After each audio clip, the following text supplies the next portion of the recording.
আসসালামু আলাইকুম। এই ছবিটি দেখে আপনার কি মনে হচ্ছে? খুবই সাধারণ একটি ছবি, তাই না? কিন্তু এই সাধারণ ছবিটির পেছনেই একটি অসাধারণ গল্প লুকিয়ে আছে। ছবিতে থাকা এই ব্যক্তি আফ্রিকার একজন নাগরিক। তিনি সৌদি আরবের মক্কা এসেছিলেন পবিত্র হজ পালন করার জন্যে। এসেই তিনি ছুটে গিয়েছিলেন মদিনাতুল মুনাওয়ারায়, যেখানে ঘুমিয়ে আছেন আকায়ে নামদার তাজেদারে মদিনা নবী মুহাম্মদুর রাসূলুল্লাহ সাল্লাল্লাহু আলাইহি ওয়াসাল্লাম। আফ্রিকান কালো এই ব্যক্তি ভেতরে ঢুকতে পারেননি, তার আগেই ওই সবুজ গম্বুজ দেখে দেওয়ালের সাথে মাথা ঠেকিয়ে দিয়ে তিনি কান্না করতেছিলেন। চোখ থেকে অনবরত পানি ঝরছিল।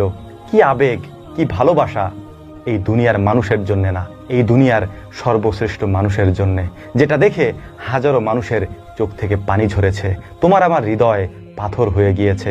আমরা আমাদের হৃদয় দিয়ে এভাবে কখনো চিন্তাও করি না। আফ্রিকার কালো এই ব্যক্তিকে দেখে আজ থেকে 1430 বছর আগের বেলাল রাদিয়াল্লাহু তাআলা আনহুর কথা মনে পড়ে যাচ্ছে।